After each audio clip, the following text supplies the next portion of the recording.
using AA rechargeable batteries in just about every electronic device that I own. There's some things I really like about them and some things I don't. However, AA rechargeable lithium batteries are now available. So the question is, are they just as good? And if so, which brand is the best? Well, I got a bunch of different brands to test today, and we're going to do an update on the AA rechargeable batteries that we've been using for the last couple of years. So let's get the testing underway and see which brands are the best. In the first test, we'll see which brand has the highest milliamp hour capacity.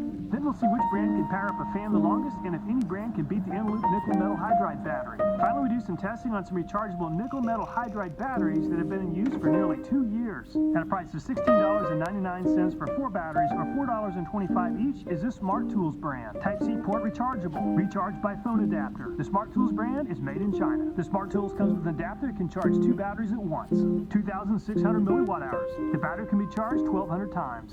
Flashing LED when charging, bright LED when fully charged. Recharging before use is standby over 3 months. Recharged by 5-volt USB adapter through Type-C cable. Okay, the batteries are charging. Let's see how the lithium rechargeable batteries compare to the in-loop nickel metal hydride battery in a hydrating application test. Once the test begins, I'll measure the RPM of each fan, and then we'll see which brand offers the longest run time. I've arranged the fans from least expensive on the left to most expensive on the right. The in-loop is on the right by itself. Battery voltage has a huge impact on the RPM. As the voltage drops, so will the RPM. Most of the fans started off at nearly 3,500 RPM, but the Max Lithium is really struggling at only 3,100. Turbo is also struggling at only 3,250. The fan with the in-loop batteries is tied with Max Lithium as the slowest yet at only 3,100. And the Sorbo is the first to give up at only 102 minutes. The Safe Loop also gave up early at only 115 minutes. After 2 hours, the in-loop is down from 3,100 RPM to only 3,000.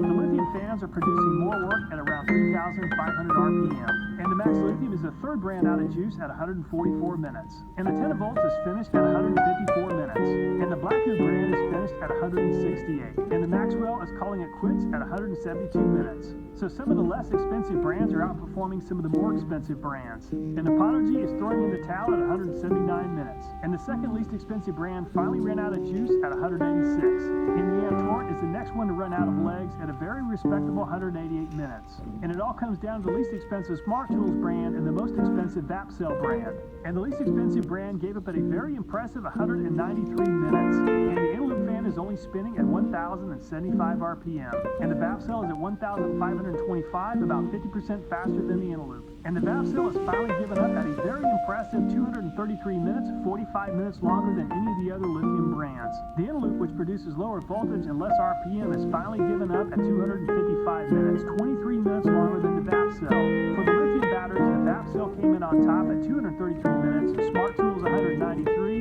Torrent 188, Opic Plus 186, Apogee 179, and Maxwell 172 minutes.